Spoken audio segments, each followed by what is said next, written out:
Three, two, one, and we're awake. Thank you for joining us, folks. Tonight we have the absolute pleasure of welcoming one movement's organisers and representatives over in France. So we'll be beaming directly from Sydney, Australia and France. What I'd like to do is welcome Mr. Roman Light onto the show. Roman, thanks heaps, brother, for giving us your time tonight to share this special message of the Yellow Vest movement and your new social media platform with all of us. How are you? I'm pretty good, thank you. Thank you for inviting me. It's an absolute pleasure, man. Like, as soon as I got your message saying that you were, available to come on, I was absolutely stoked. There's a lot of people here in Australia that really don't understand the Yellow Vest movement, and I think that there's nobody better placed in the world than yourself to introduce what's going on in France that will help the average Australian get their head around what's really on here. So I think I'll leave it to you to introduce yourself, Roman, to our audience. Thank you for having me. I'm Roman Light. I'm a French citizen that used to live in Sydney for the last 6 years. So I'm pretty, I know pretty well Sydney, I'd say. My wife and my kids are currently in Monavale. They're living in Monavale, Newport, like in the Northern Beaches. And who am I? I'm just a simple dad that decided to stand up and support that Yellow Vest movement that is going across France for now the 14th week. So it's now 3 months and a half that we are protesting heavily on the face of the world. And I was so stunned by the fact that the blackout from the media, that I decided to take my phone and share that message to the world. And as I'm lucky enough to speak English, I decided to bring that message to the people, because I could just hear really wrong information spread about the Yellow Vest movement. So I decided to speak and share my understanding of it. So I'm not the leader. I didn't I didn't study that movement. I'm just a spokesperson that happened to speak English and try to educate the world about the true reason behind the Yellow Vest movement. Roman, in your own words, can you explain to our audience who may not be completely aware of what the Yellow Vests are about, how this all actually started? So it all started on the 17th of November 2018 by just a simple message of fed up that has been shared by some people who decided to basically protest against the President Macron decision to basically sell out France piece by piece. It's something that is happening in Australia as well. Like the country is a sellout to the Asian market, so like piece by piece. And we just decided now to step out of our comfortable zone and basically said no. Like, we don't want our country to be dismantled. We don't want our culture to be destroyed. We don't want to lose our identity, our patrimony, and everything that makes us so special. And people just wake up on the fact that they elected someone that doesn't work for the country. And they're ready to die. They're ready to lose their life for that. They're ready to fight until the end to get Macron out of power. So it just started by people protesting against a law that was increasing way too much the price of petrol. But this only triggered the movement. But the truth is that as soon as we started to connect by blocking the country, we realized that we were much more than what we thought, that we were much more people unhappy with the current system and the way it works that we thought. And suddenly, something that didn't happen for years happened, is that we remembered what it is to be citizens. We remembered what it is to connect and speak. And and remember what it is to be brothers and sisters. And there's still like separation, there's still like different opinion, but we just decided that to put those opinions away, to focus on what reunify us, which is the common enemy, which is the power, the government. And this is not just far left or far right or left or right or center or whatever. It's coming from everyone. Everyone clearly now understand that the government is a machine that is dismantling the people, and they just decided to say no. Like, we will not let you move forwards. And it's now 3 months and a half, and the government is still can't find any solution except being more and more violent with us. So we are now going, like, we've been through, I think, 8,000 arrests, 200 people put in jail. We have 2,000 people injured, and something like 150 to 170 people badly injured. And badly injured mean that they lost an eye, they lost a hand, they had like a fractured skull, we even have people in coma. And the blackout of the mainstream media is outstanding. It's really impressive. Are the police all French police doing this to their own people, or do you think the EU's bringing in like different people so the French police don't start to second guess what they're doing to their own men and women? It's a good question, because I guess everyone would want to believe that it would be a foreign entity fighting against their own citizens. But the truth is that it's not. The truth is that the level of programmation that our civilization have been through program people to don't think. So you don't need people from other country to come and actually beat up your own citizens. You just need docile, corrupted human beings, men and women, who are going to put their own comfortable zone, their own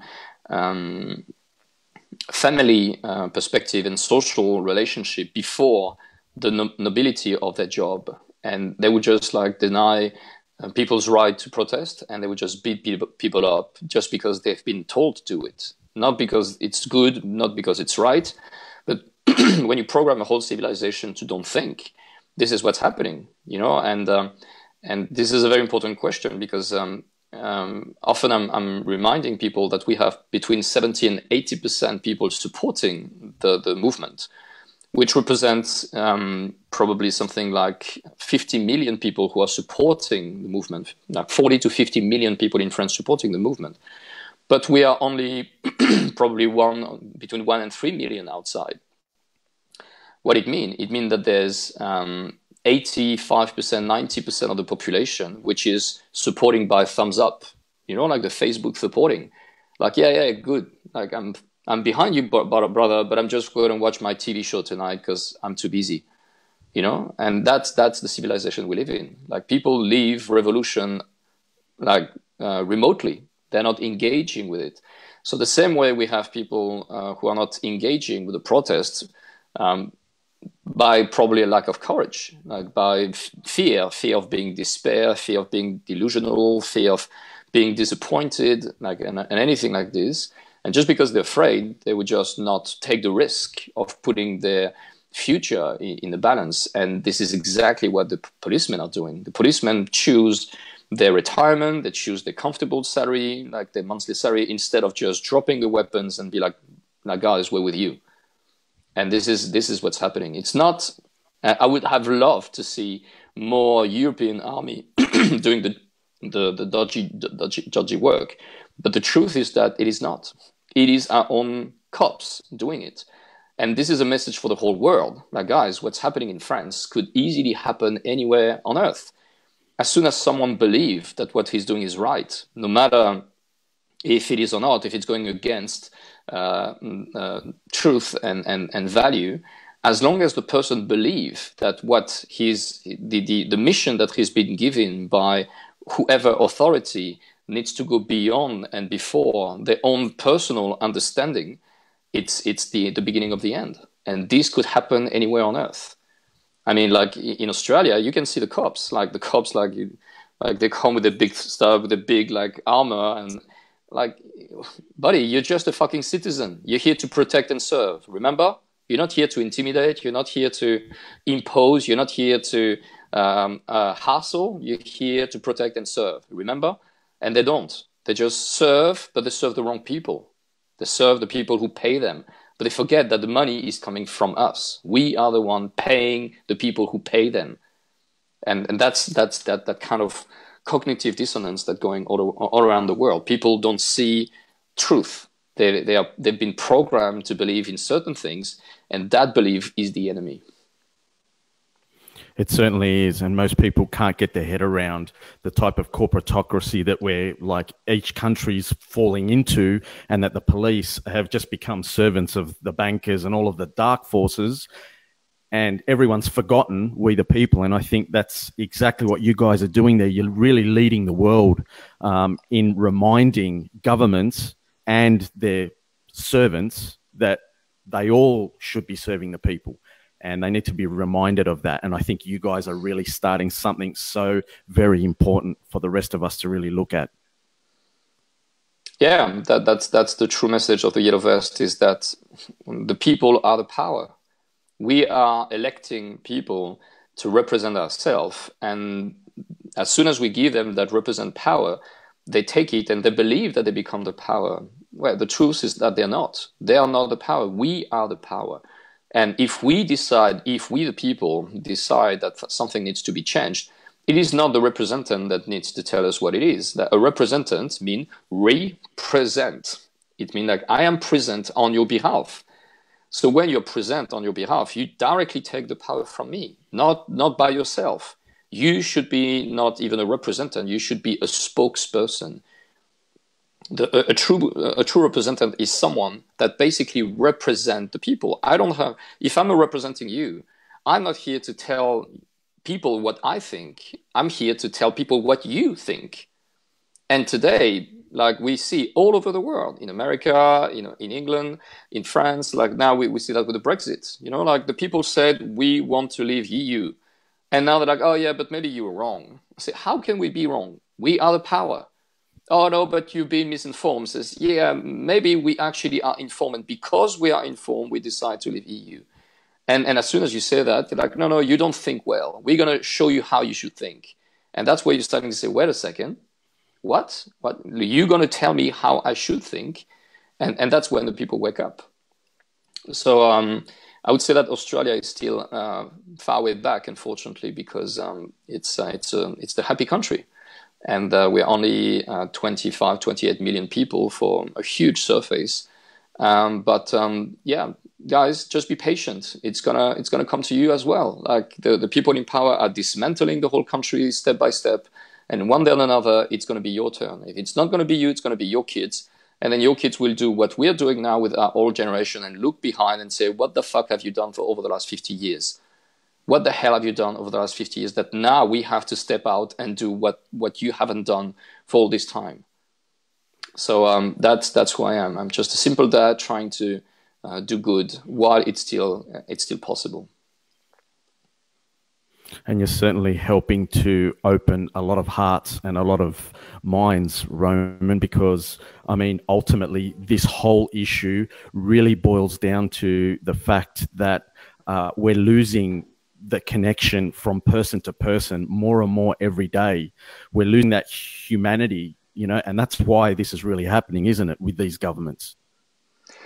Yeah, we're losing not only humanity, we're losing our connection to our own reality. The fact that we're spending more time in front of a screen better than in front of a tree or before a sunset is telling a lot about how like we are reducing slowly all that is connecting us to reality. The fact that mothers have to go back to work so quickly after the birth of a baby is educating new generation that connection with your parents is not that important.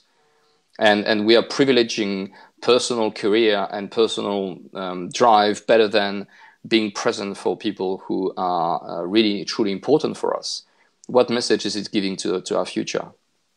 Well, what is it giving? Like the fact that a baby in just 6 months old or a year will starting to rely on unknown people more than their own parents will actually bring them in their subconscious the message that being connected to the people who feed you, for those who are still breastfeeding, by the way, because a lot of women, unfortunately, are not even breastfeeding, but there's no more connection with reality. You know, like in Mother Earth, like the land is used to feed the people. Now, what feed the people is supermarkets.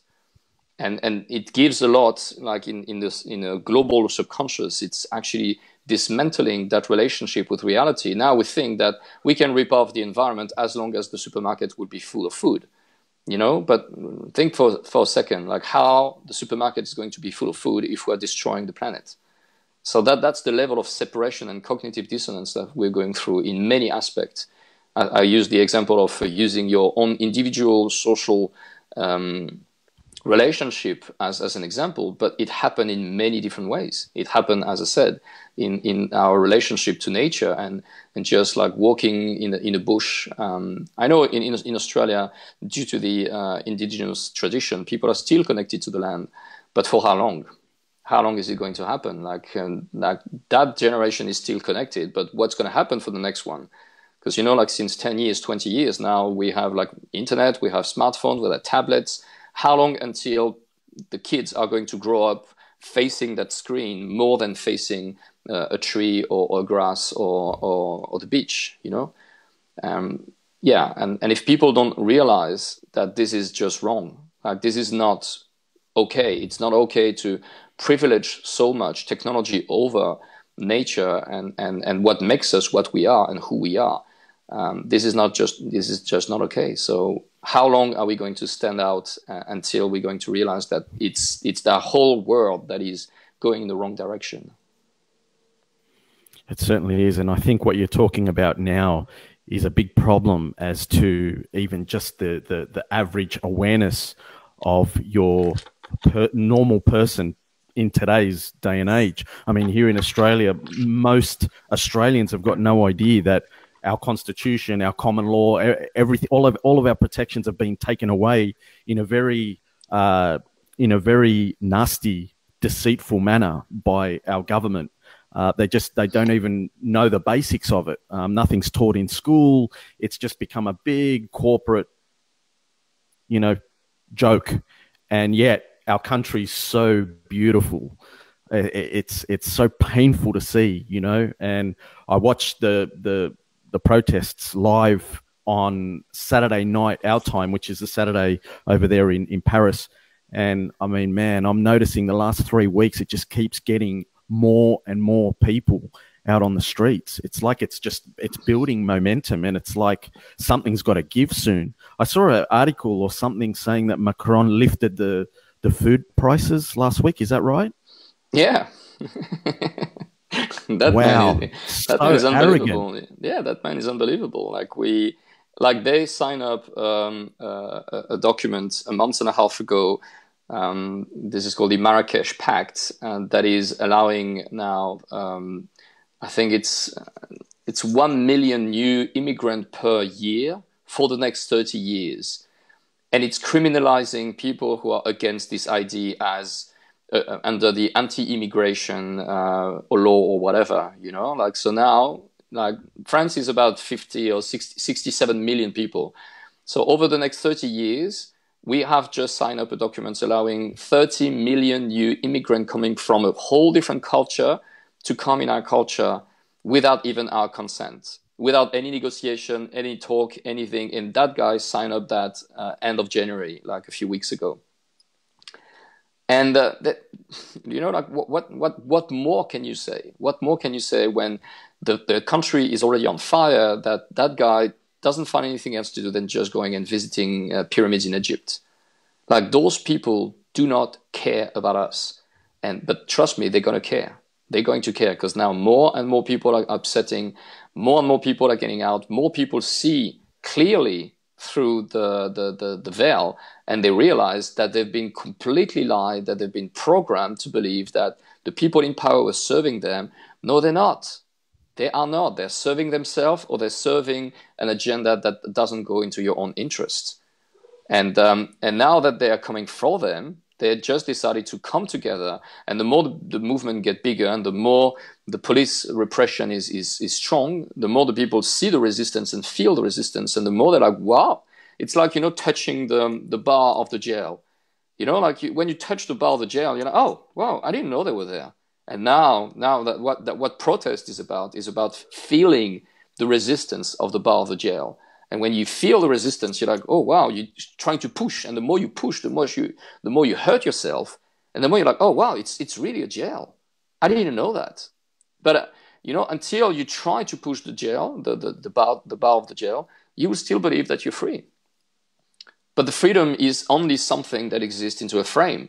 The question is not about freedom. The question is not about a frame. The question is about how we can change the frame.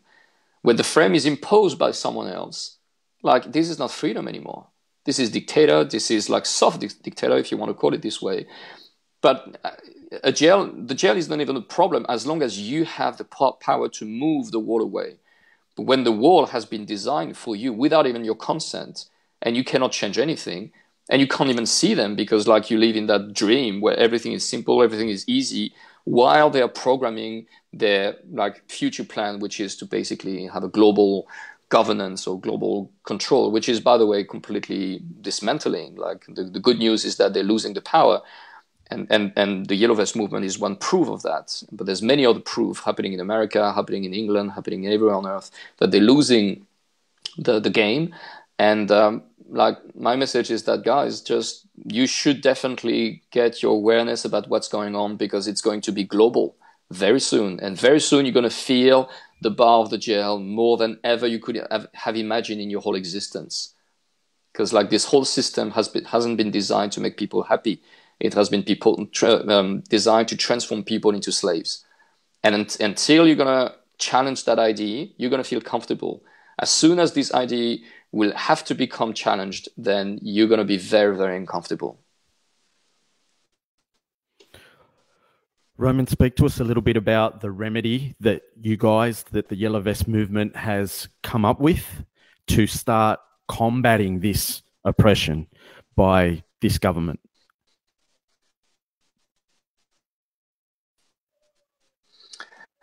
So the R stands for Referendum. I've initiated by citizens. So basically, it came back. We are controlled by people that we elected. So first of all, we need to make a difference between vote. Voting is when you express free will. Electing is when you weigh your ability to make decisions and decide for yourself. You're going to do it on your behalf. So there should be straight away real vote for someone. You are electing someone to vote on your election is bringing a lead. This lead, like you have like that whole, like you are electrifying some vote, your votes to put in power, that whole energy transfer.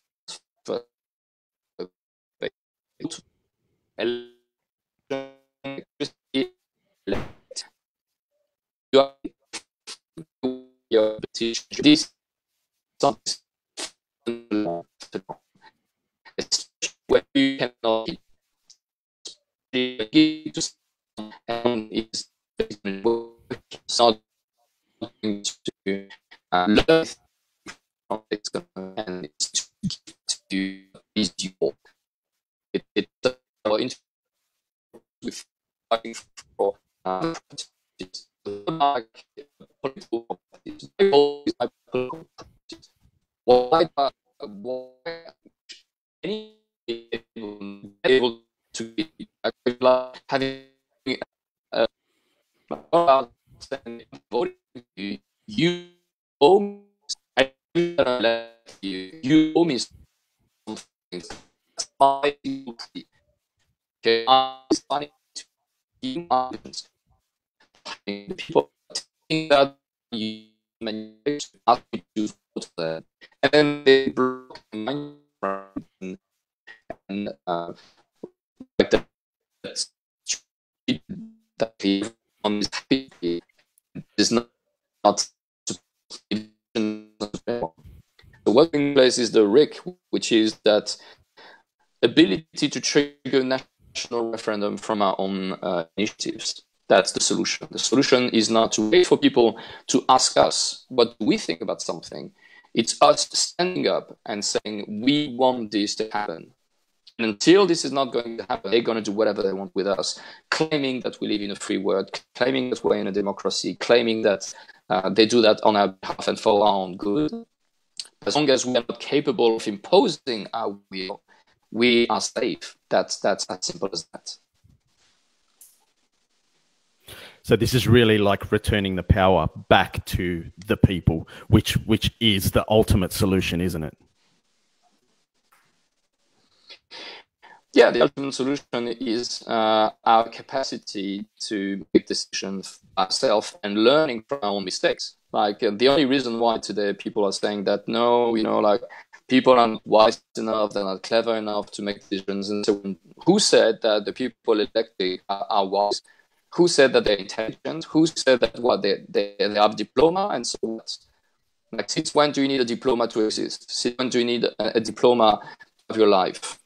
Like you learn, you make mistakes, you learn, and that's it. Those people are making huge mistakes. The only difference between them and us is that when they make mistakes, they don't pay the price and the consequences of the mistake that they take, that they do. When we make a mistake, we straight away get the consequences of it, which allow us to learn.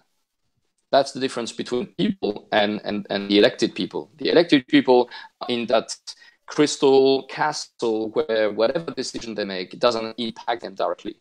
And this is a disgrace. And the fact that we didn't realize that before, and the fact we allow that institutionally to be implanted all over the world is really scary. Absolutely, because they're kind of like just inventing law after law after law, which squeezes us and protects them. And ultimately, surely other countries are going to follow in the footsteps of France.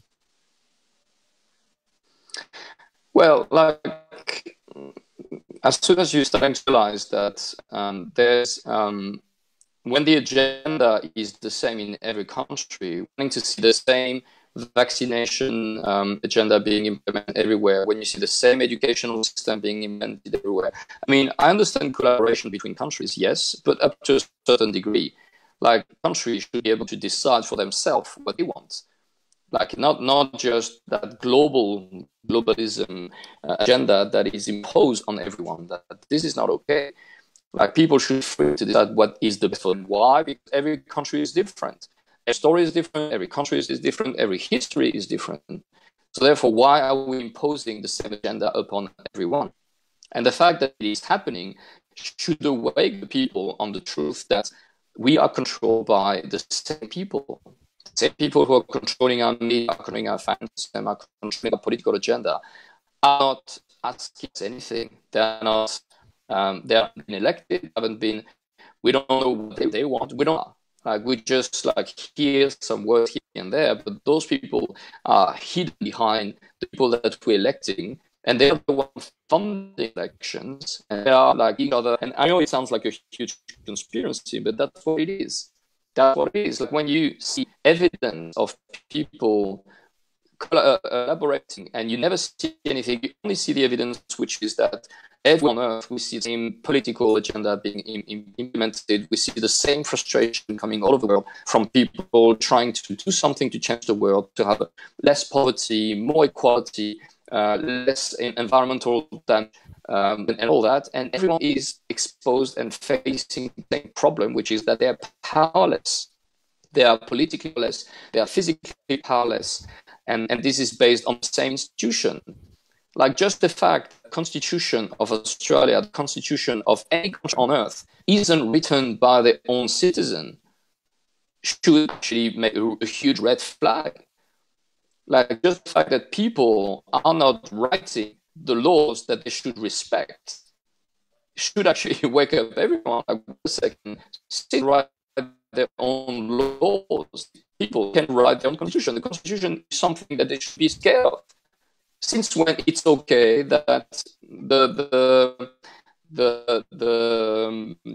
aggressor can actually write the laws under which they're going to be protected or powerful? But you know what? She'll be right. She'll be fine. We're just going to have a happy life about what's happening. But don't be surprised if one day the world is knocking on you, because it's just one world. We're all interconnected. Every time that someone has an opportunity to do good and they refuse to do good, like you're planting the seed of a huge backfire that's going to come back one day or another in your life.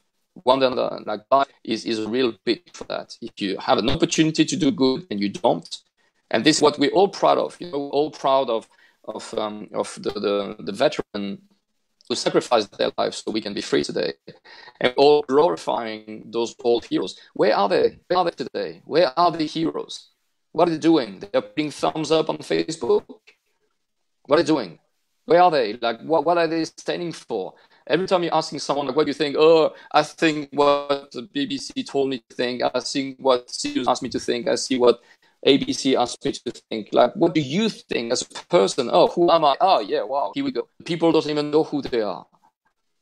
They think that they are like the product they are, that they are the job, that they are the political, social statue. Like, oh, I am the left, I am for the right. Like, what the fuck does it mean?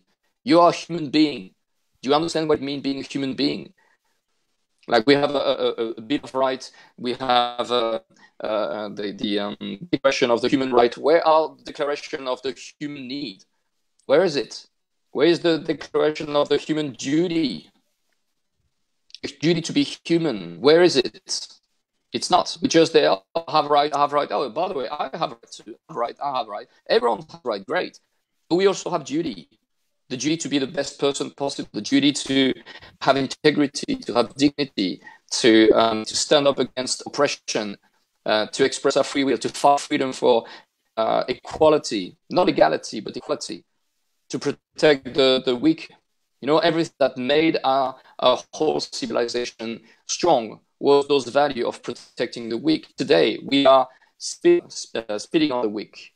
If we can take from the weak, good on you. That's what competition is about. It's about like destroying the weak. And that's what France is experiencing right now. People are peacefully protesting, and they're just beat up by people who are heavily weaponized, using war weapons.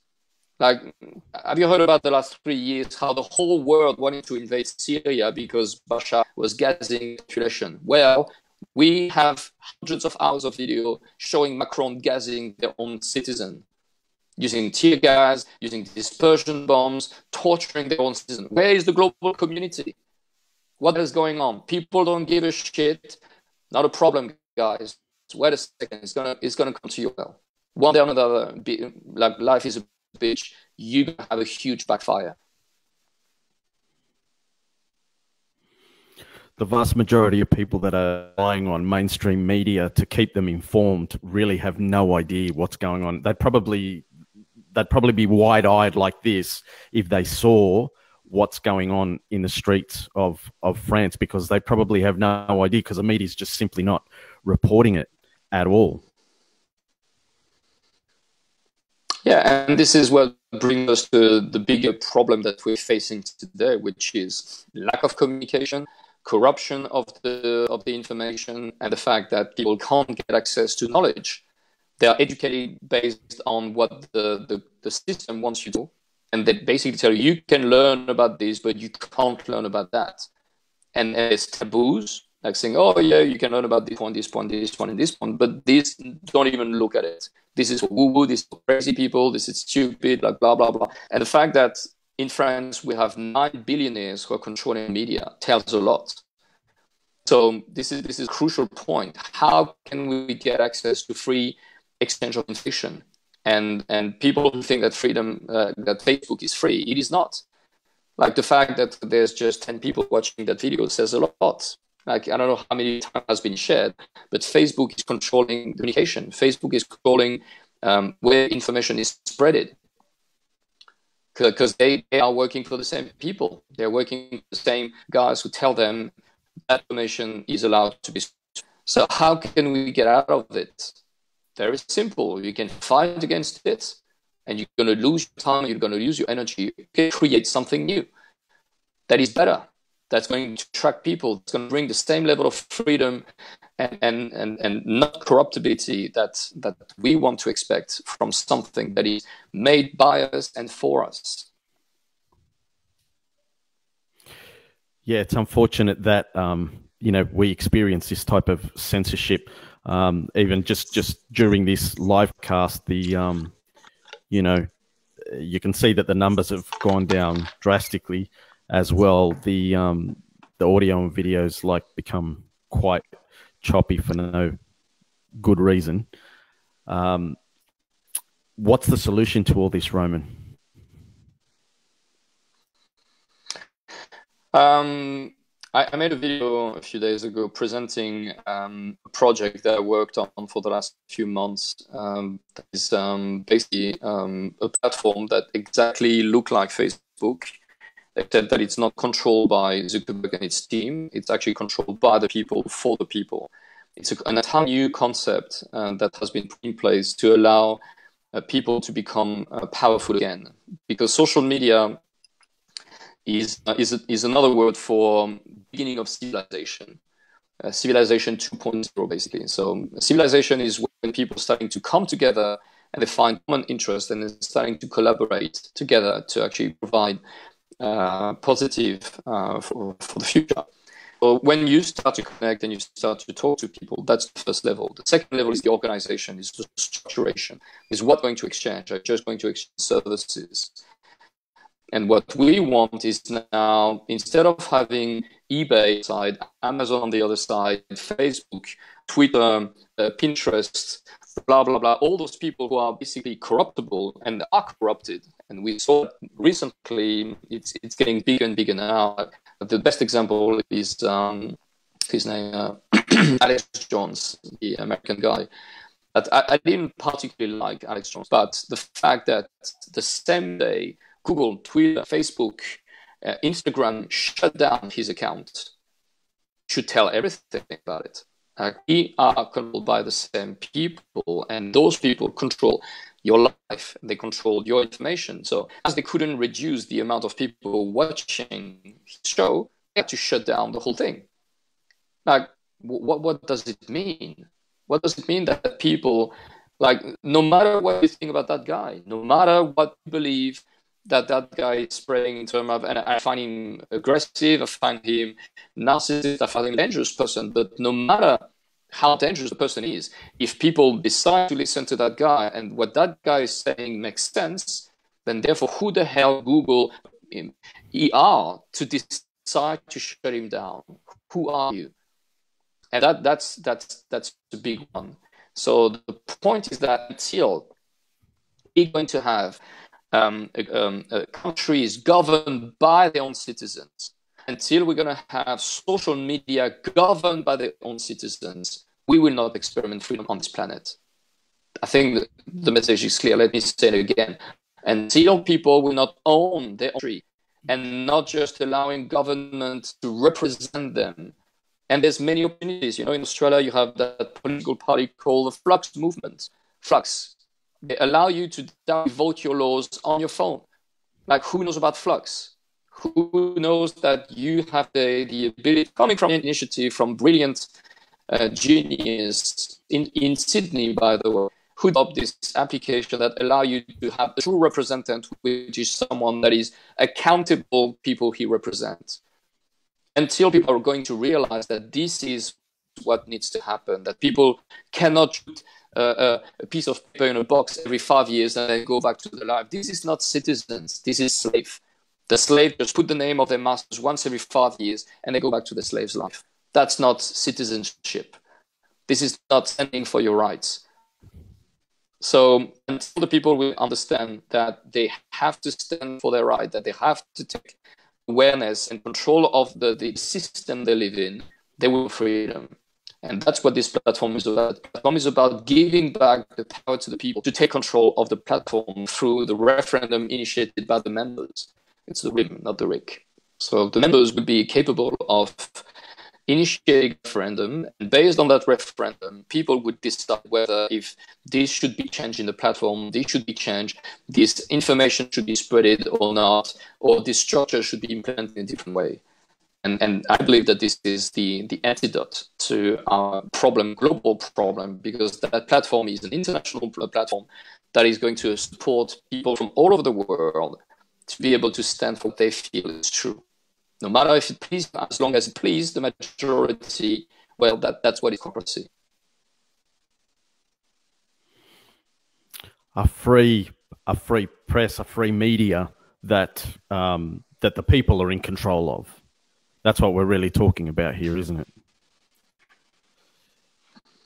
Yeah, exactly. Like my Facebook is ghosted. I made many videos proving it. Ghosted means that like I must have a really bad mark in trustability, which means that everywhere that I'm going, every pages that I'm creating, every content that I'm making is automatically stopped. I cannot mention except if I'm paying. And the price that they charge me is way, way, way above what they charge for others. So that's how they got me. I cannot communicate, I cannot share information, I cannot speak. And now they're going to do that more and more often to whoever is going to go against their policy.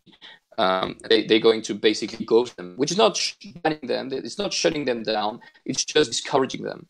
It's like, yeah, don't even try. We're going to block you doing whatever you do, whatever you want to do. Okay, this is disgusting. This is something that is really heavy. Every time you are trying to spread light and spread truth, and you see and you feel that truth is not spread for whatever reason, you're like, oh, maybe I'm wrong. Naturally, every common people, wise people would do. They're like, oh, if this doesn't resonate with people, it's because I'm wrong. Because normally truth is something that the way people, and it's like, wow, what he's saying is true, you know. But if the people don't get access to the information, how can they know if something is true or not? And that's how they can stop truth to be spread. So yeah, like that platform, it's called synthesisocial.com. So synthesisocial.com is a new Facebook platform that will allow people to basically experience what true freedom is about. Not like algorithm, not political correctness, not infantilization, because that's what it is. This whole political correctness is about keeping people infantile. So, oh, you're not an adult. Like, you can't stand like bad words. You can't swear. You can't see like pictures and like, what the fuck? Seriously? Like, people who are more than can't see life. It's like, what? Life is dodgy. Life is disgusting. Like, wait a second. You are alive. That's what life is about. It's not about like just Disneyland. It's about like reality, truth.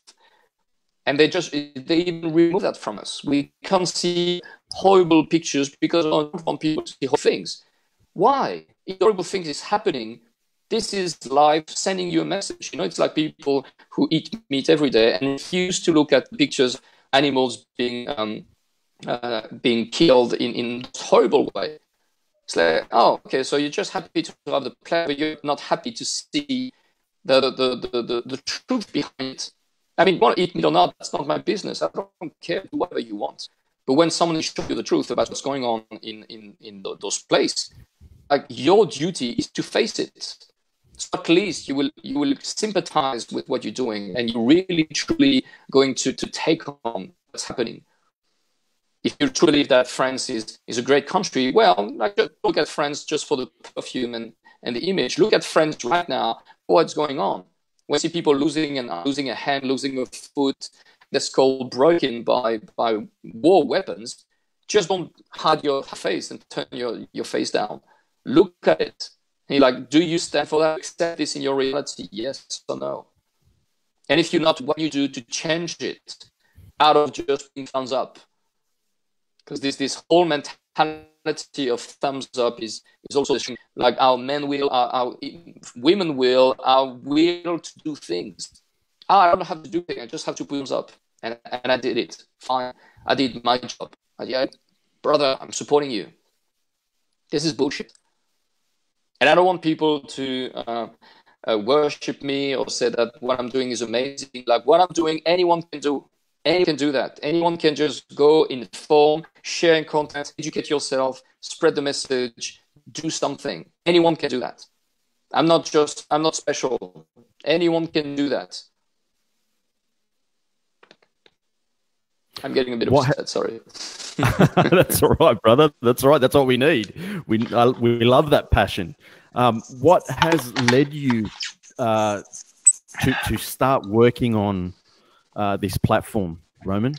Has it been like the challenges of the Yellow Vest movement that has led you to this point? Or was this something you already had kind of on the cards beforehand? Yeah, it's everything. It's just my life, the synchronicities. I met some amazing people in Australia that deserve to be known. Those people are changing the world, but they're completely unknown because we're worshipping useless people. We spend time watching a few things on TV and worshipping people who basically keep us in our comfortable zone, that this is okay to not do anything. Just enjoy life. Just go to the beach, pay your house, blah, blah. It's going to be okay. I'm just meeting people who are challenging me time and bring me to another level of consciousness that allow me to see bigger pictures. And there's amazing people.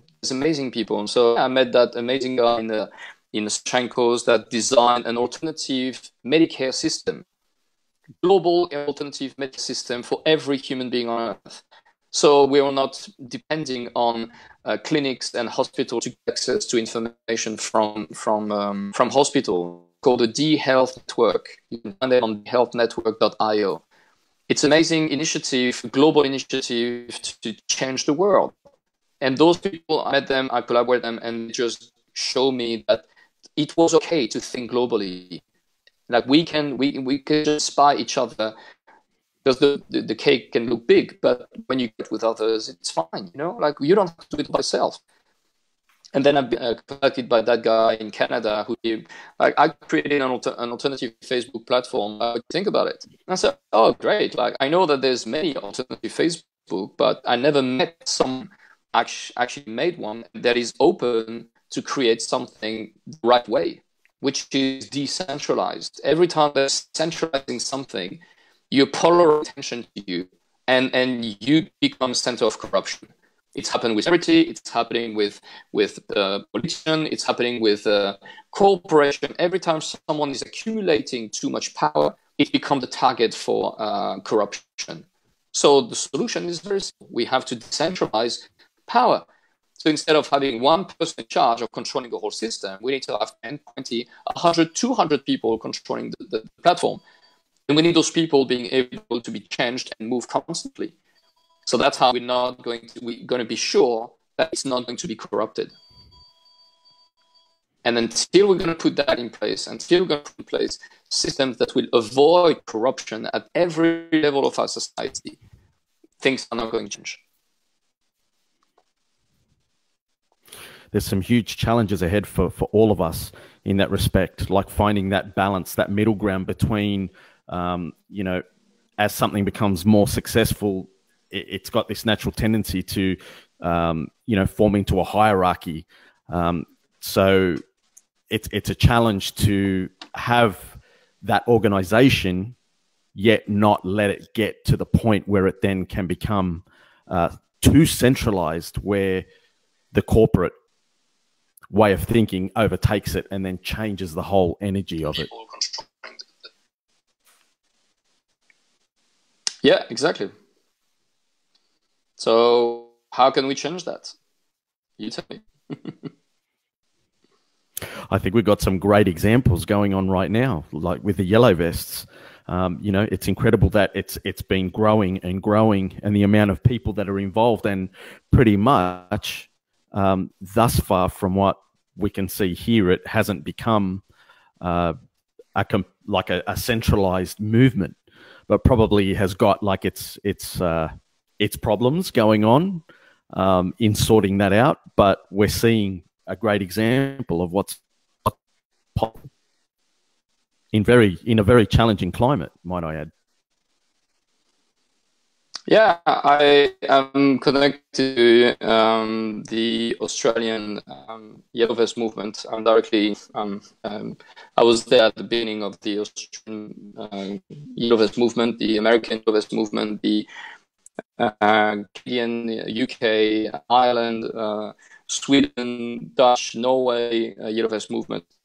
And I can see the things growing and growing and growing and growing. I'm not yet connected to all those people because it's different. But the point is, every culture needs to take that information. Every culture needs to take that referendum initiative by the citizen and apply it to their own country. And they often are asking me like, "Oh, what's the list of RIC we can do?" Or what's the message of it? The message is we want the constitutional right to trigger national referendum. What list of referendum can we do? Should we do? Well, like the RIC is a structure. The RIC is a tool. It's a political system. How can you do with the tool? What can you do with the tool? What can you do with the political system? What can you do with the structure? Like, your limit is your imagination. That's it. Like, when you can trigger a referendum, which referendum are you to be able to trigger? Okay, that's your choice. You can trigger as many referendums as you want. You can do as many changes as you want. Okay, today you don't have that right, and because you don't have that right, you can't make a difference. But as soon as you have right, how are you going to use that right is your responsibility. And there's no point blocking this into a list. Like, we have the abrogatory referendum, which is abrogating a law that you dislike. Revocation, which is to revoke someone that has been elected. The legislative RIC, which is about suggesting a law that should be voted by the people, and if the people vote that law, then that law would be implemented automatically. And the constitutional RIC, which is about changing the constitution from our own initiatives. But those are just for example. You could have the convocation RIC. The convocation RIC is about convoking people to create a circle of people that are going to have to discuss and think about an idea or concept. And you can use choosing, or you can use expert. You can create that. You make that convocation that people come together to think and produce an idea about a subject, which is what the government is currently doing. If the government can do that, why do people can't do it? Because we're too stupid, because we're incompetent, because we're incapable. So we're capable of choosing what we want to do with our life, how we want to educate our kids, how we want to choose a house, a car, our job. We are not capable of deciding what is good for our civilization. Like, seriously? Who can be competent for that? Find me one person that can claim they're competent by themselves, more whole civilization altogether. It doesn't make any sense. This doesn't make any sense at all. The only people competent to take our future back is us, no one else. And as soon as you beg for someone to make decisions on your on behalf, you're not going to be free. You're still going to be in a slave mentality. How's the government in France responding to this idea of RIC? Is there any kind of openness to it at all? Oh, of course not. No, they don't want to hear about the RIC. This is no. We they sometimes say, yeah, okay, we could be open to RIC. It's going to be just for the things that we're going to tell you to put a referendum on. So wait a second, we want the right to trigger a referendum, and you want to tell us that you're going to tell us where we want to put that referendum? Where in initiative did you don't understand the world? Like, where in referendum initiated by the citizens did you hear, we want you to tell us where we want to have our initiatives? And those people are just like, they're not like deaf, they're just refuse, because that's the source of their power, because that's why they put in place. The same people who pay for the campaign, those people put them in place so they can do what they've been paid for. And as soon as you expose them to what they are, like, no, we just to do good, you guys, by avoiding you to yourself, basically. That's what it is. And this is that true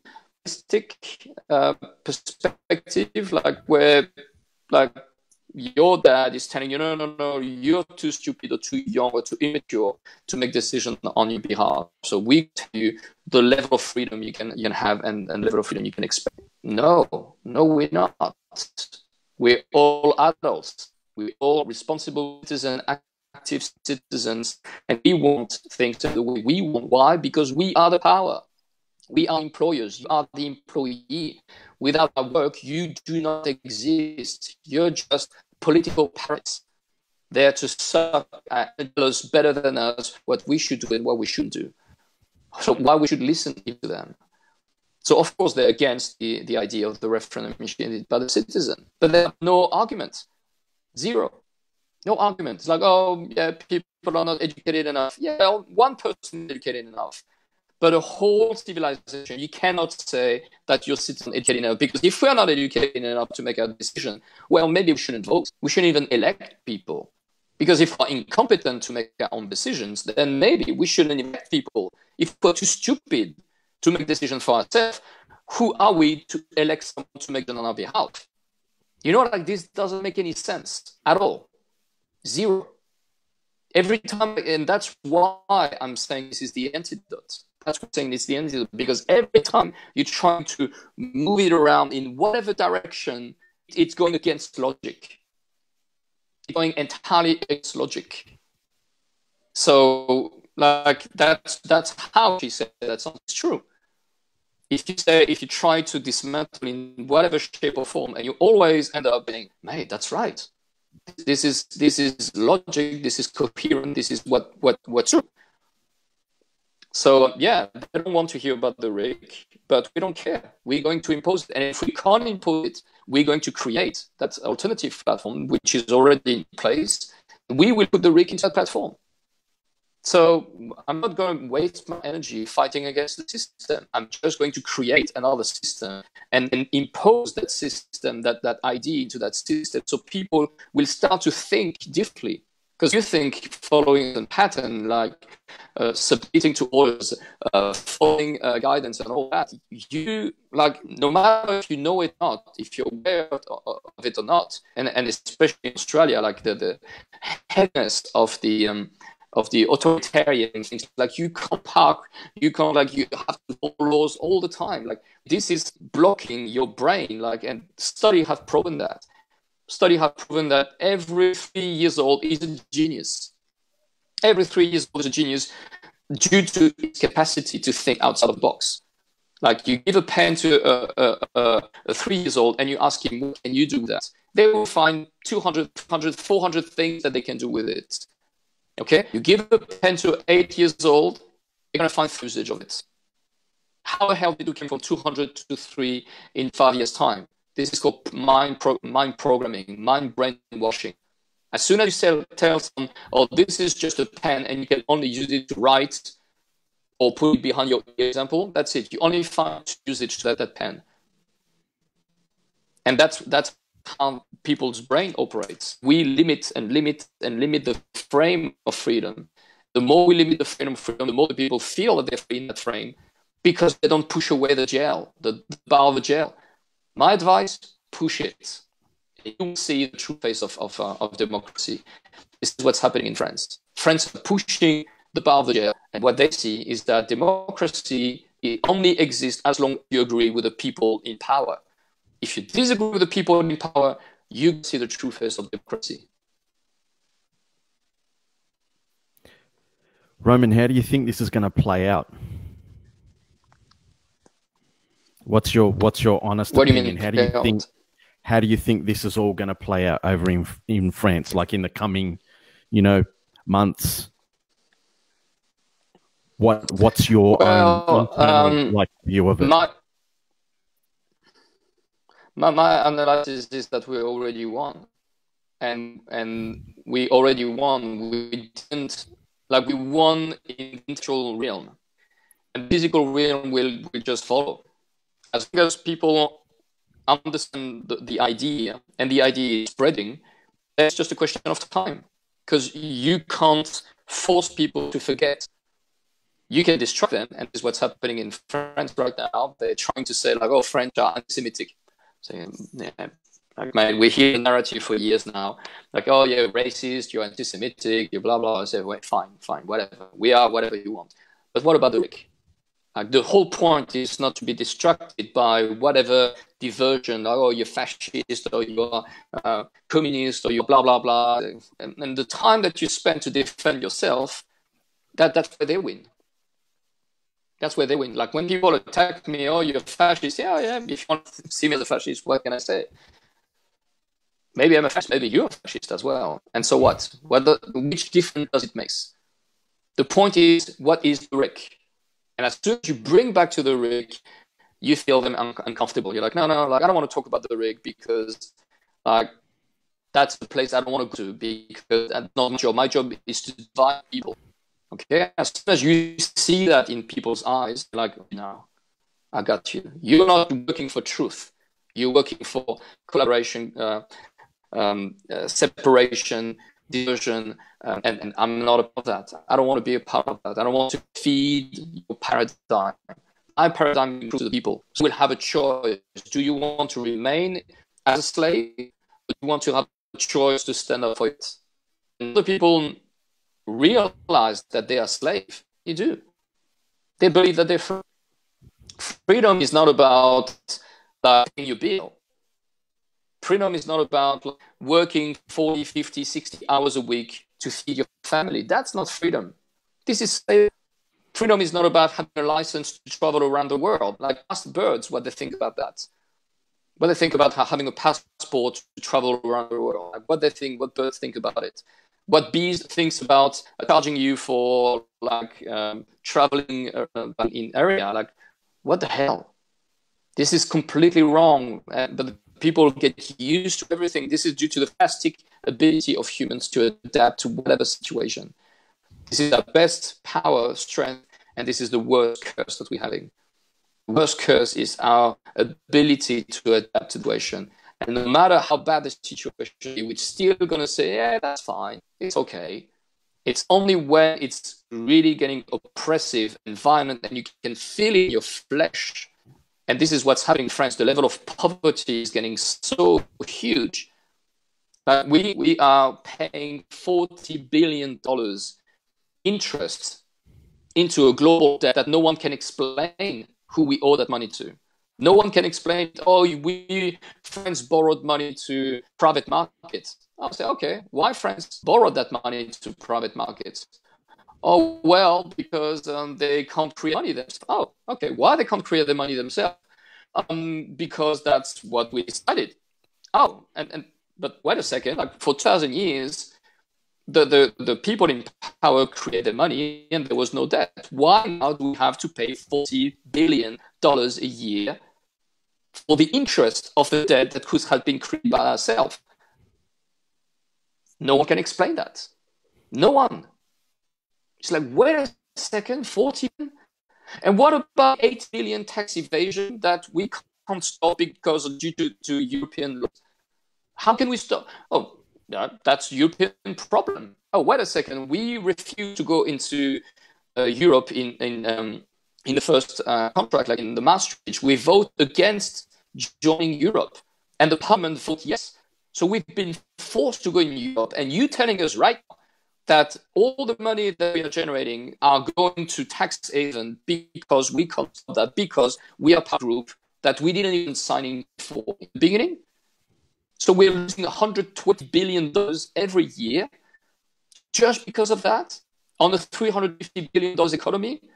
1/3 of the global economy of France is disappearing due to whatever laws that we haven't signed up for, that we didn't consent to. I'm not talking about Australia. I'm sure in Australia you must have like hundreds of these situations. But until the people don't feel it in their day, and the problem is that people ability today to work 50 hours a week. When you spend 50 hours working, how many times do you spend with your family? How many times do you spend doing what you love in life? They know, but I'm happy to do my job. Yeah, well, you can be happy to do your job. That's not a problem. Do you have a choice if you want to work or not to work? Or do you work because you have to work? Oh, yeah, but I'm happy because I have my house. I have my... Yeah, okay, fine. What about like the real estate price? What do you think about the fact that the price of the house has been multiplied by 10 times in about 10 years? What happens if the price again increased by 10 times in the next 10 years? How are you going to sustain your life, sustain the life of kids? Like the young generation in Sydney that will not be able to afford buying a house. How are you going to cope with this?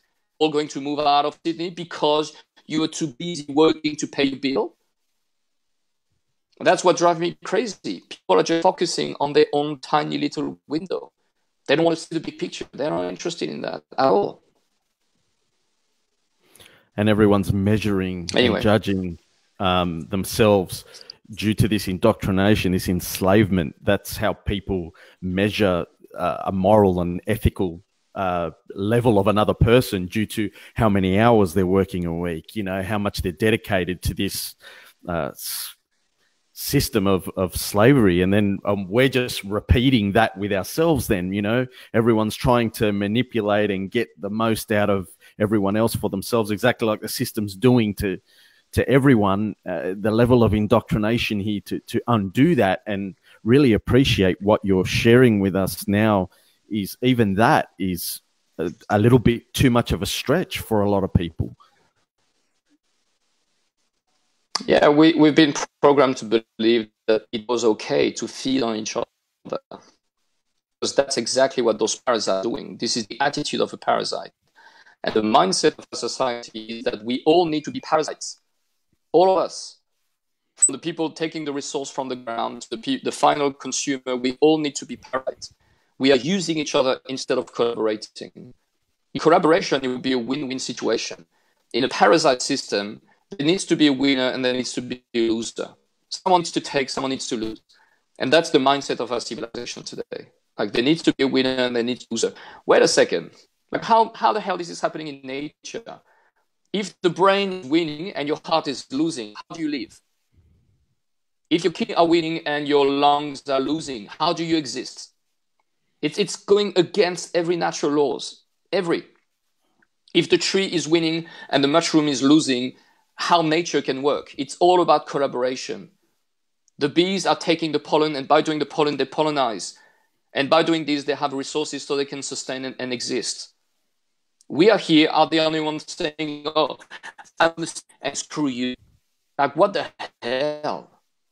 What the hell? Like, how waste madness has came forward up to people's brain, thinking that it was okay to take from someone without giving back anything in return.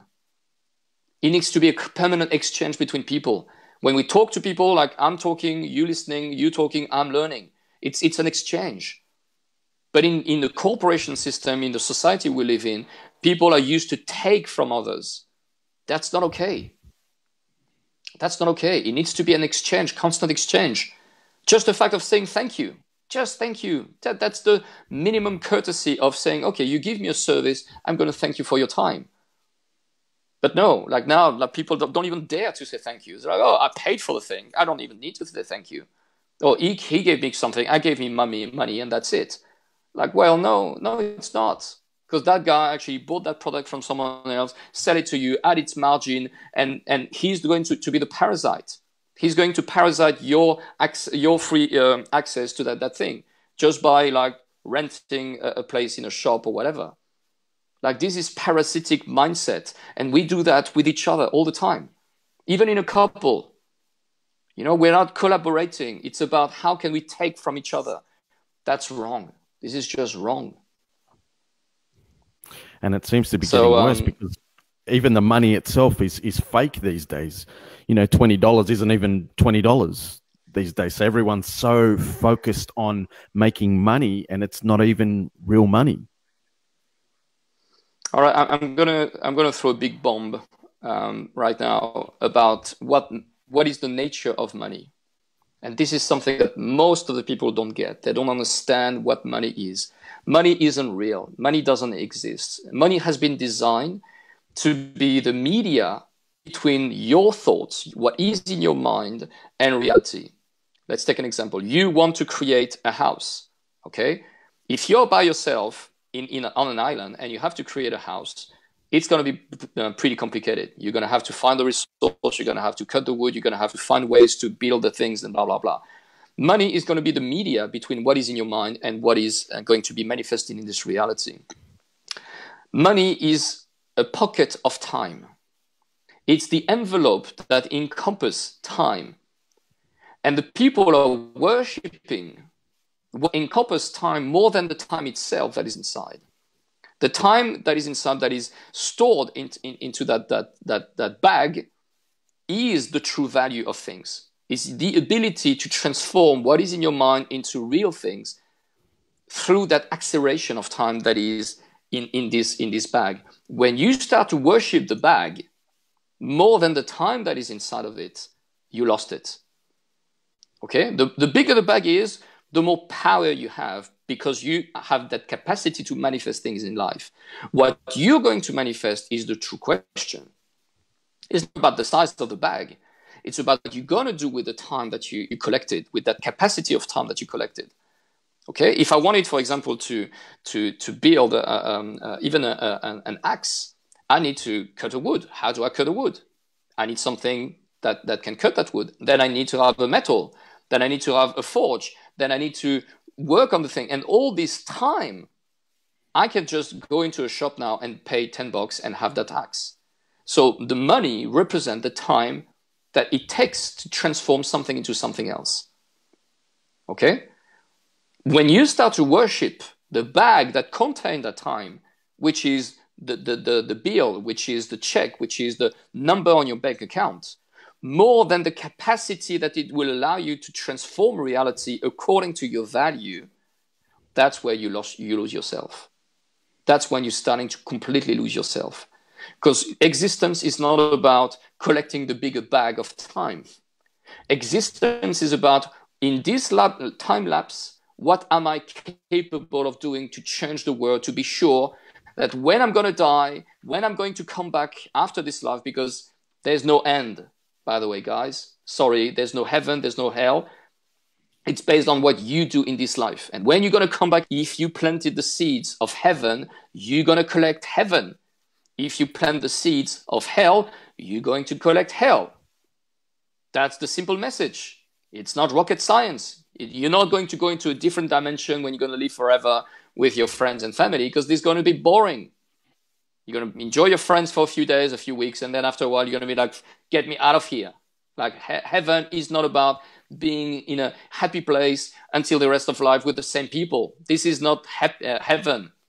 Okay, as much as I love my family, if I would stay for eternity with my family, I would get fucking bored. Okay? Heaven is about planting seeds of equilibrium in the future. It's about bringing balance in our reality, a balance between freedom and limitation, because absolute freedom doesn't exist in a limited reality.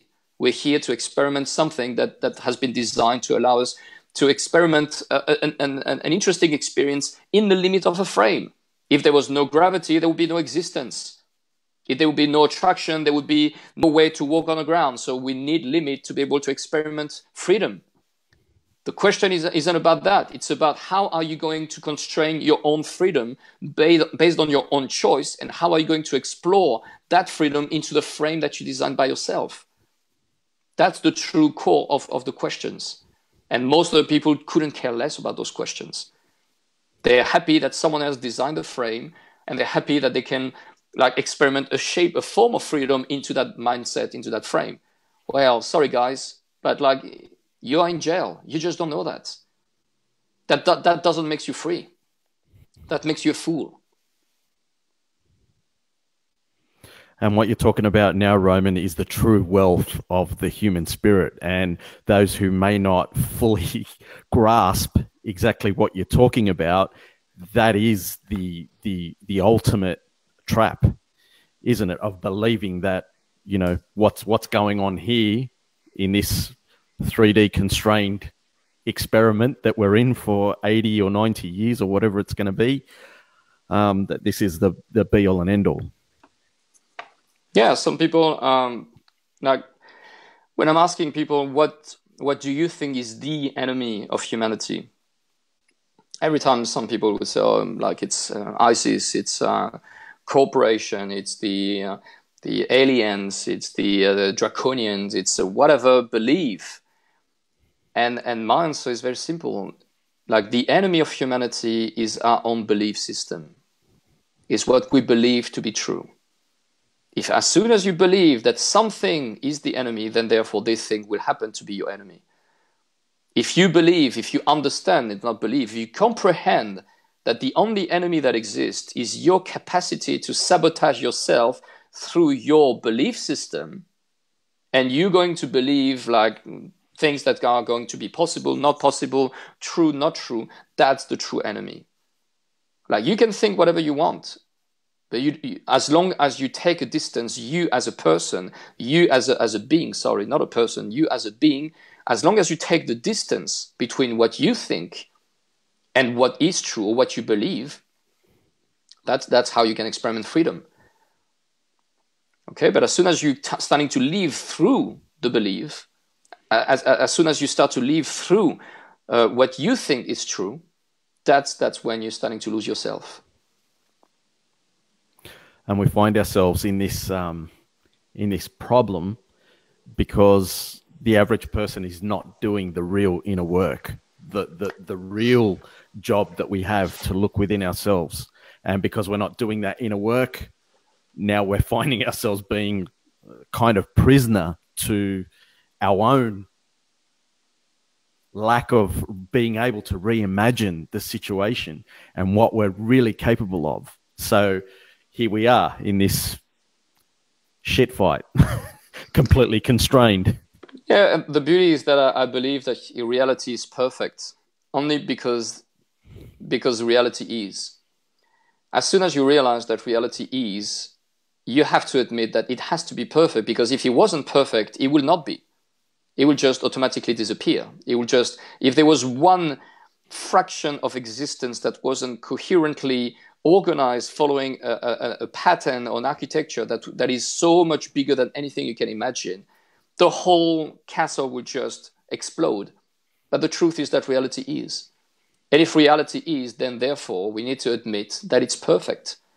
Not perfect the way we want to, but that's fine. Like, you are perfect in your imperfection. You are perfect to think and to understand that perfection doesn't exist in this reality, because perfection is not perfection the way we understand it. It's not absolute perfection. Perfection is the true reunification of extremes. Perfection is not one or the other. It's not is or is not. It's both. Perfection is when everything is and isn't at the same time. And that's something that the mind can't cope with. And because we are not educated about that perspective, that we shouldn't have to think that we're right. We shouldn't have to think that we're wrong. We shouldn't have to think that we are or we are not, and just live in that constant motion of space. Like, this is like, I make that shape because that looks like water. Like, we are water. We are 90% water. We are constant water, adapting to new ideas, new experience, new thoughts, new life, and we try to become stone. Well, like, try to become light. Why would you want to become stone if you have the opportunity to become light? Because the more motion you're going to bring, the more you're going to expand, you're going to become air, and when you become air, then you can disappear and become light.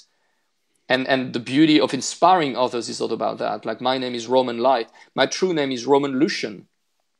Lucian is lux. Lucian means light. So, like, I didn't even invent my name. My name is Roman Lucian. Like, my name is Roman Light. I'm here to spread a light. And I would just love people to do the same. I just would like to inspire others to spread that light. Not spread the stone, not spread the materialism. Materialism is a dead end. Like, you can't, like, it's over. Like, guys, think about it. When you buy your first castle, your second castle, your third castle, your Ferrari, your 10 Ferrari, your 20 Ferraris, you're still going to get bored the same time that when you bought the first one. Why? Because this is the curse of finite space. When you have finite things, the first time you have a scissor, great, I'm excited, I have a scissor, I'm playing with it. And then when I play it, say, fuck it, I need something else. And every time you're going to go to something else, you're just going to get disappointed. Why? Because you're not looking at the right direction. It's not down that you need to look at, it's up. Because the more you expand, the more you become a bigger version of yourself, and the less you feel the oppression of the limit. So if I could inspire a few people to go towards that direction instead of just like simply falling for the facility, because this is so easy. This is so easy to fall for reality. There's so much more to that. There's so much more. Anyway, it's a whole different discussion we're having now. It is, but it's important. I mean, look, they should be teaching this in schools instead of, I see things starting to emerge here in Australia in schools where, boys and girls don't exist anymore. I mean, that is, and it's happening in some school, confusion. like in Sydney. Some schools are providing that things. I strongly recommend Australian people and Sydney people especially to look at alternative school like Steiner School and Montessori schools, but also democratic school. There's a beautiful school in Sydney called KIDMA, KIDMA, I think KIDMA, KIDMA. It's a 40 years old school that has been designed in the early 60s or 70s by teachers, by parents. And that actually shows you what happened when parents are taking responsibility for their education. Like suddenly the school is such an amazing place. And this is what happened when people are standing for their right, for what needs to happen. The kids are amazing. They're taught democracy at the age of 6. They're taught to be public speakers at the age of 7. They're taught to be a part of a group. And they talk to be important as an individual, but also as a member of a group. So the point is about finding the balance, the fine-tune between your inner world and the outside world. The point is about finding that fine-tune between what is important for you and what needs to be done to others. It's not about one or the other. Capitalism is definitely going wrong when it's all towards yourself. Socialism is definitely wrong when it's all about others. The question is not about should we choose globalism or communism. The question is about how can we marry both into one system that allow enough balance between what is important for yourself and what is important for your group, and how your group can be integrated into a bigger group. Because there's many different the level of groups. Like groups are made of individuals coming together. Great.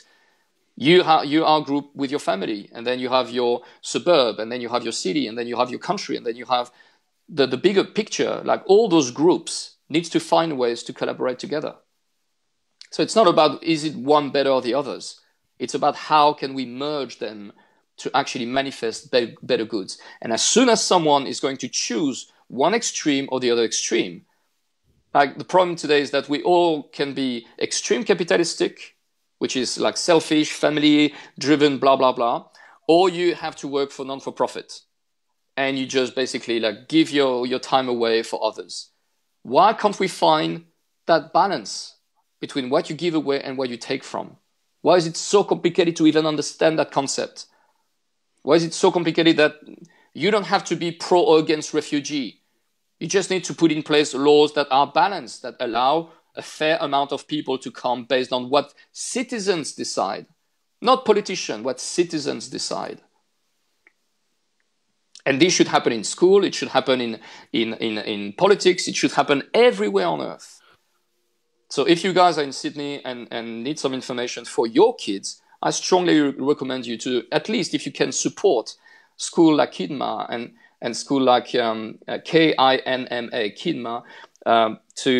KIDMA, because this initiative should spread all over Sydney. Like, we shouldn't have people controlling education, because when you control education, you control our future. Okay, especially now when people are so busy for the career, like surviving in their career and work for their career, that they've completely forgot about the future of their own children. They're like, oh, no, that's fine. Someone else is going to take care of the education of my kids. And then they end up 15 years later saying, like, oh, I don't recognize my children anymore. Well, where were you for the last 10 years? What have you done for the last 10 years? Oh, I was busy doing my job. I was busy paying my debt. I was busy being a slave. And now I don't recognize my kids anymore. Well, that's what we call cause and effect. You plant the seeds of happiness, you get happiness. You plant the seed of hell, you will get hell. Nobody wants to admit they're a slave yet.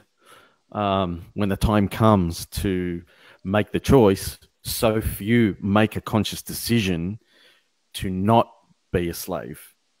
So many of us will say, oh, no, I'm not a slave. I'm not a slave. But then at that moment where it's like, are you or aren't you, the vast majority will just let somebody else do the thinking for them. And this is where... No, because most of the people are not adults. They're still infant, but they don't know that. You know, like in the ancient time, in the ancient tradition, we used to have ritual. And those rituals were put in place not only to like give an experience to the person, but to create a precedent between who you were and who you will be from that moment. And we don't have those rituals anymore. Like, let's say the only ritual that we have is when you get graduated from school and you just like threw your hat and blah, blah, blah. That's the ritual. Well, like that's not a physical life ritual. Like a man used to go and hunt and kill an animal and eat his heart or something like this, you know, because that's the ritual. That's the ritual. And it was there to remind you that you need to have your heart inside of yourself if you want to become a man. Okay, there's the level of symbology that happened into things that we look at it, oh, they were stupid, like they were just doing those stupid things. Well, like, you shouldn't say anyone is stupid because you are judging with your own intelligence, brother. So always remember that when you look at someone and you think it's stupid, you always judge from your own level of understanding, with your own level of consciousness. And that's why everyone thinks it's intelligent enough, because this is through your own intelligence that you're judging others' intelligence. So don't be too narcissistic, don't be too egocentric, because you only know what you know. Okay? So have respect, pay your respect for whatever things that you don't understand, because this is where the true wisdom is really. So there's no more initiation, there's no more passage between the childrenhood to the adulthood, at least for men. For women, it's a little bit more obvious. Like when a woman gives birth, we know she's not a girl anymore. She becomes a woman. But what about men? Like how men can become men today? There's a big problem there. Okay, like there's a big, huge problem in manhood. Like look at that. Like the fact that now in France there's more women outside than there's men. What the hell? The women are protesting in France more than the men. It actually tells a lot. We've been we completely lost our drive. We lost our position in the scale of humanity. Man used to be the person that is going in front and is ready to die at war, because women used to die on a table giving birth. The transmutation of the girl becoming a woman was a deadly joke, was a deadly game. The same way the transformation of a boy into a man was a deadly game. The people were dying at war. But now, no one is dying anymore, so no one is evolving. Women are still evolving, and they're paying the price. They're paying the price of their freedom. Now they're working, now they're free, they're blah, blah, blah. But now that you're free, who takes care of that connection, of bringing that connection between your children and yourself? If the man is working, the woman is working, who is taking care of the future? The school. Who owns the school? The government. Here we go.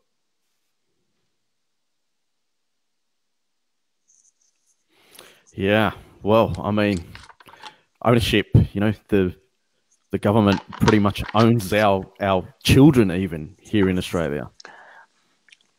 Yeah, but it do that without consent. It do that without consent. It's the same everyone on Earth. The same system applied to everyone on Earth. But it only exists until people are ignorant of it.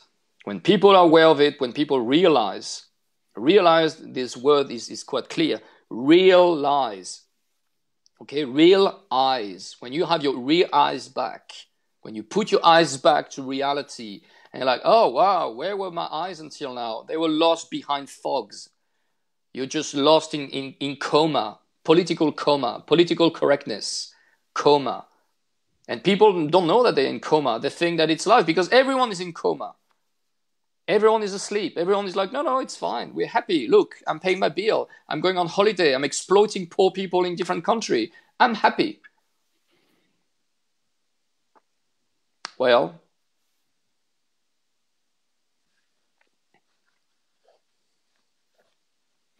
a type of spiritual desert. Even the word spirituality is something that is not understood. Like they even hijack spirituality through all the beliefs, like these archons, these angels, the same bullshit.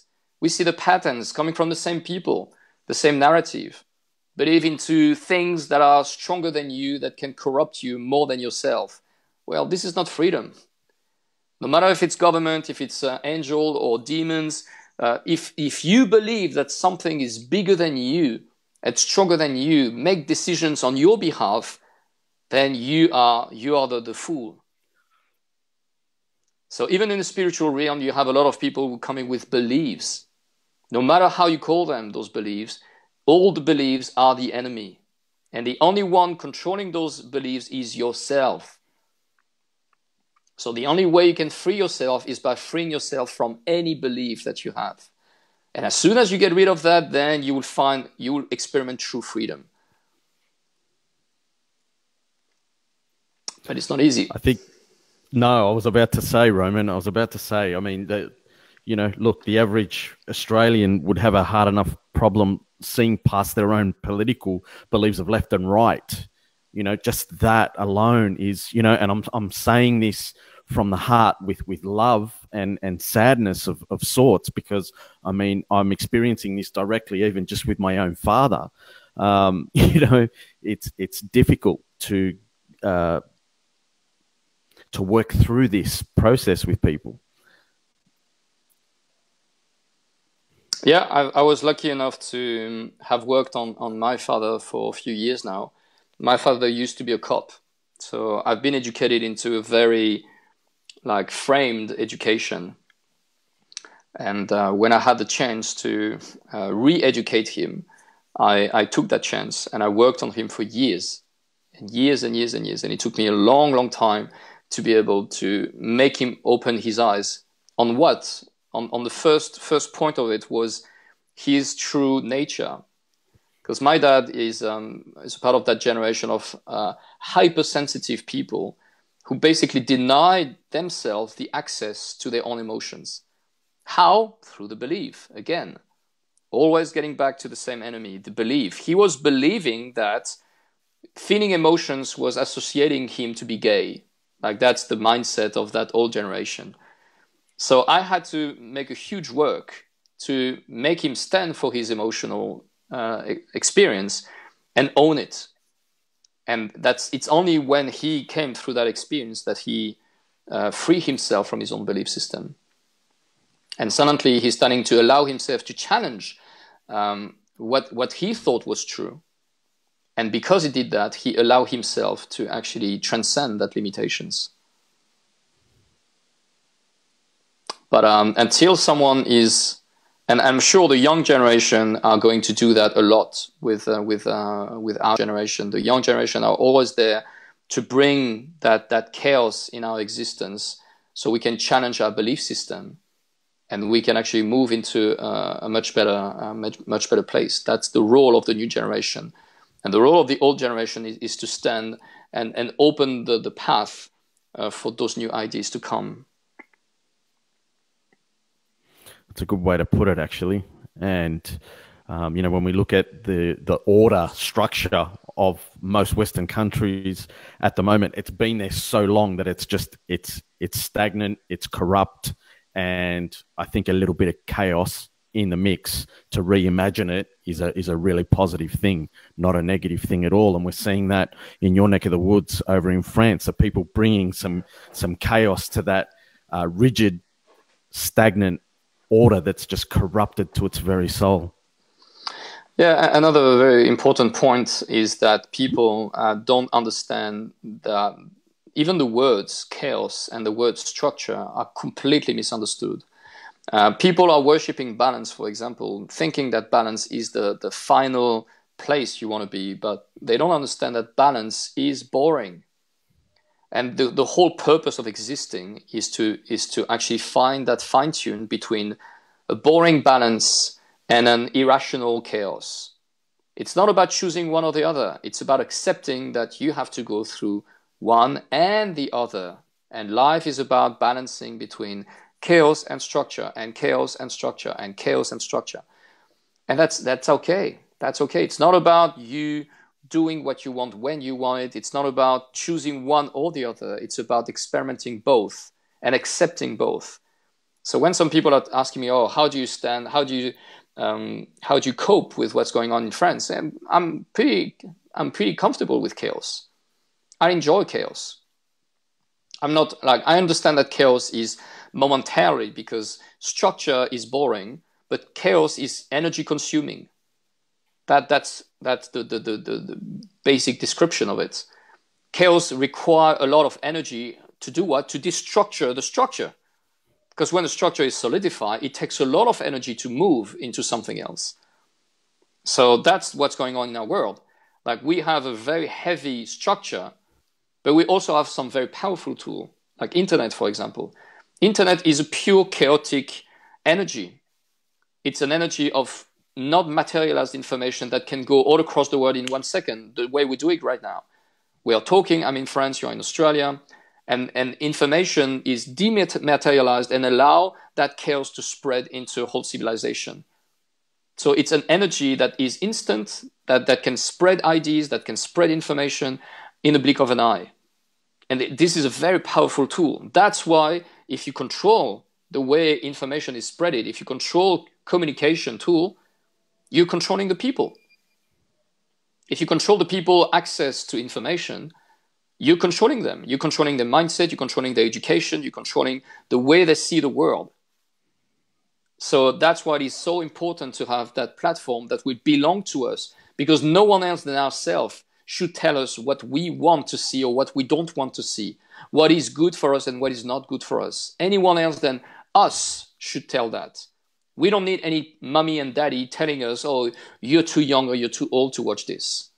We should be the one making these decisions and allowing this to happen. What's the name of the platform again, Roman? I'm going to put it up on the screen. Synthesis Social. Synthesissocial.com. Synthesissocial.com.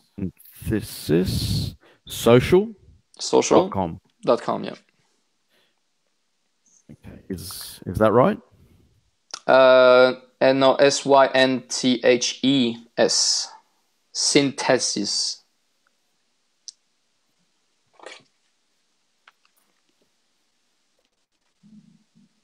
Let me send to you by text. How's that one? How's that, Roman? Yes, it looks like it. Yeah. Synthesissocial.com. Yeah. And when you register, it's exactly like Facebook. When you register, people can just add me as a friend. I already received like a few hundred friends request in 2 or 3 days. So it's happening. People are going there. They're going to start to share information there. They're going to start to recreate that motion. And the first thing that they're going to experiment is freedom.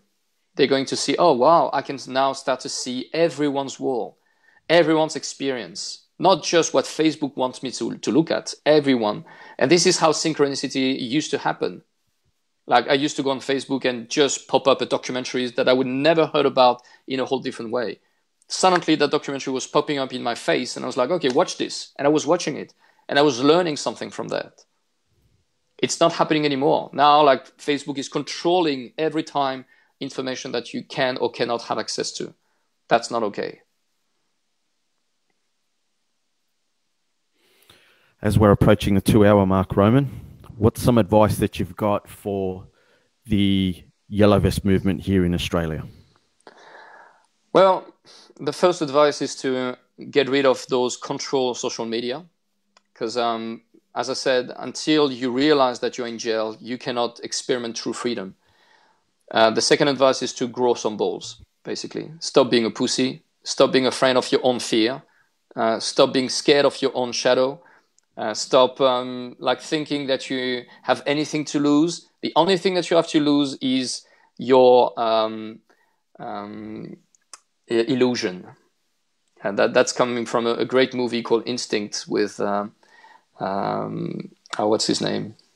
There's a beautiful movie. I remember the movie. Yeah, awesome. Yeah, the movie scene. with, Anthony Hopkins. Yes. Yes. What are you afraid of? What have you lost? Your illusion. That's it. That's right. all you're gonna lose. Your illusion. And freedom is that's the price to pay. You have to get rid of your illusions if you want to get access to true freedom. And there's only you that can get access to it. So that's what I mean by grow some balls. Stop being a pussy. Stop being afraid of the how do you say in English, like the monster hidden in the cabinets under the bed. How you call it? Okay. Yeah. Yep. Like the boogeyman. The boogeyman, exactly. Stop being afraid of the boogeyman. Like, just look under the bed, look into the cabinets. There's nothing. All right? There's only you. But only you and your belief system. Nothing else exists. It's you, and you. Face it, deal with it, own it, and grow some balls.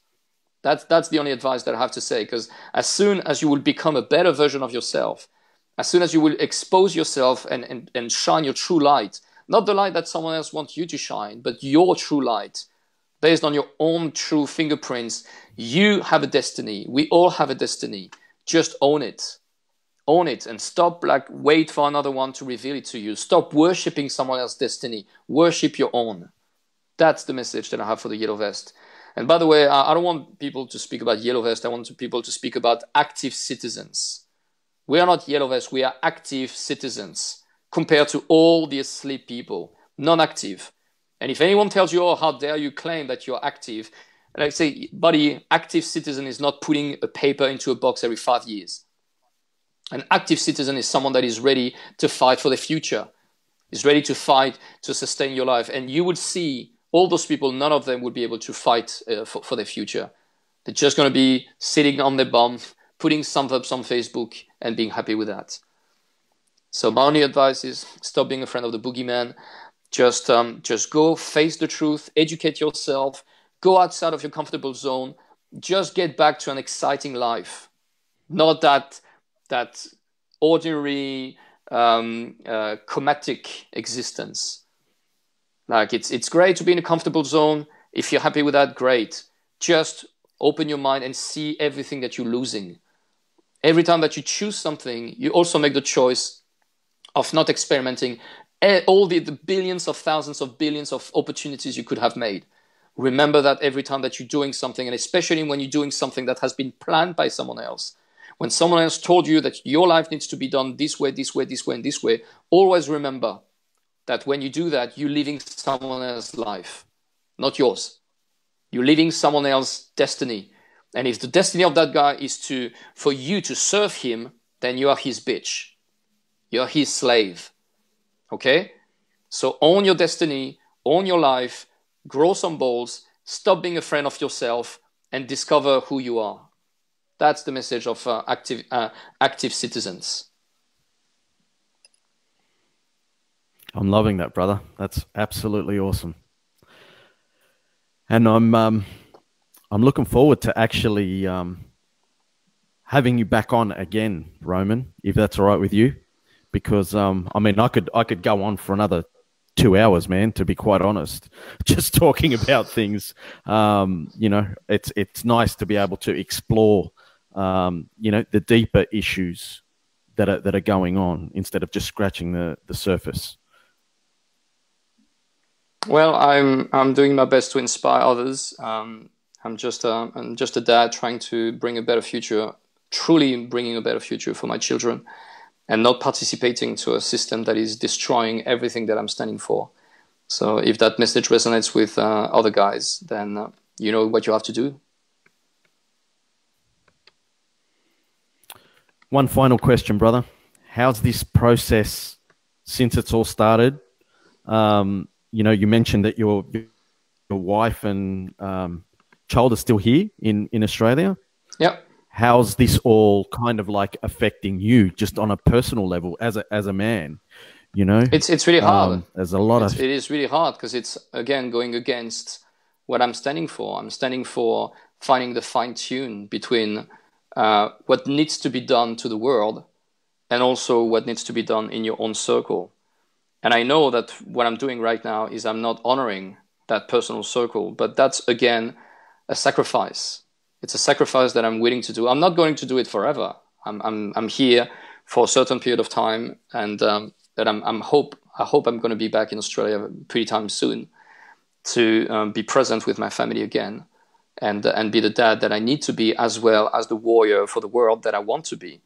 But yeah, it's really hard. It's really, really hard. It's having a huge impact on my emotional balance, and but that's what it is. Like, you can't have everything, and it's happening for a reason. So I want to believe that this is perfect, even if it's hard, and that time that I'm going through now is going to bring a better future, because like that availability that I have now to inspire others, to spread messages, to share ideas.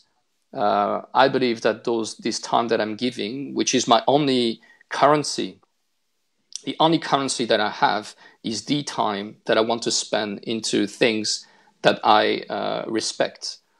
So if you're respecting my time, if you're respecting my energy, then therefore we are friends. But if you're trying to take my time away from myself, no matter if it's under the form of a slavery, of a job, of a service, or whatever that I have to do, not because I want to do it, but because you want me to do it to serve your own destiny, then therefore we're not going to be friends. So I'm willingly taking that time, and I'm spending my currency, which is my time, to give away to people, to inspire them. But I'm not going to be able to do it forever, because right now I don't receive any support from anyone. I have a lot of people putting thumbs up. Okay, I have a lot of people putting thumbs up again, but there's probably 4 or 5 people who came to me over the last 3 months to ask for support, from real support, and I thank them for that. But 5 people over the millions of people that I'm touching is actually quite disappointing. So like, people are doing whatever they want. They are. I'm sure they all have good excuse. But in the meantime, if tomorrow I would have to leave that fight because I would have to go back to my family, then it's going to be everyone's responsibility, not mine. So yeah, I'm taking that sacrifice right now. But if I see that it doesn't bring a solution, a global solution, and this is what could happen through social synthesis. The big vision of social synthesis is to create a new civilization 2.0. It's not a small project. It's a huge project. People don't realize the vision that is behind. The vision is big. It's huge. It's transforming the whole world the way we know it. How? By creating a system. Because I'm a huge believer of a system. If a system is organized in a balanced way, it can have its own life. Okay, that's the key to life. Life is about a structure that have enough chaos inside to self-destroy itself, to allow motion. This is the definition of a cell. A cell is a structured organism that has inside of itself its own chaos. And because it has its own chaos, it can have its own life, its own existence, and it can duplicate and grow by itself.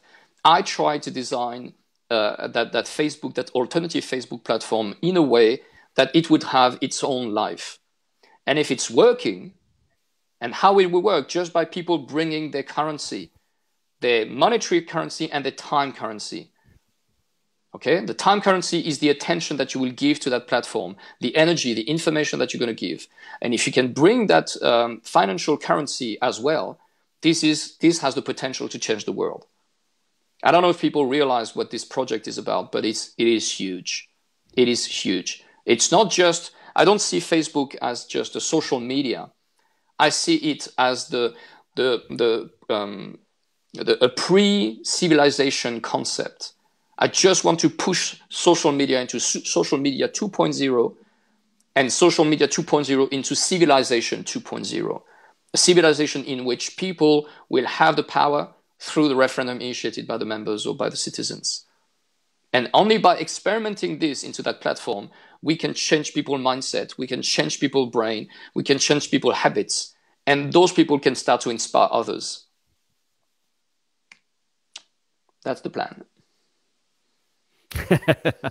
Yeah, absolutely awesome. Well, I mean, Trace and I, my wife and I will sign up tonight and start our group in there.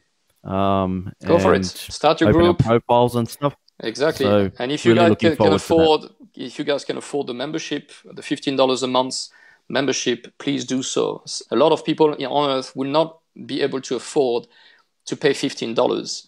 But if the people who can will, and if you can even make donations, I'm talking to the people who's going to watch that video. If you guys have the power to make donations to support that platform to become what it will become, you're going not only to serve yourself, you're going to serve your children's future and the children's future of all the world. Because this system is not limited to one aspect of our life. It's going to be managed by us, for us. So the limit is our imagination.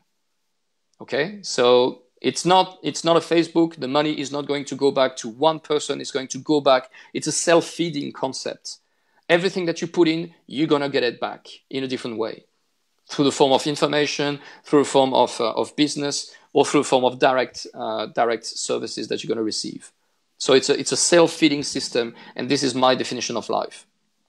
It's something that is producing its own energy and rely on its own energy to grow and grow and grow. As soon as you start to have others bringing things into it, like you're losing something. So you need to have a way to self-feed yourself, so therefore you can actually change and impact the world globally. So I think this deserves time, and I'm happy to spend that time to support the manifestation of that project on Earth. But by myself, I'm nothing. I'm just a simple man trying to bring good in the world. By myself, I'm nothing. I'm worth nothing. I cannot do anything by myself. So it's up to you guys.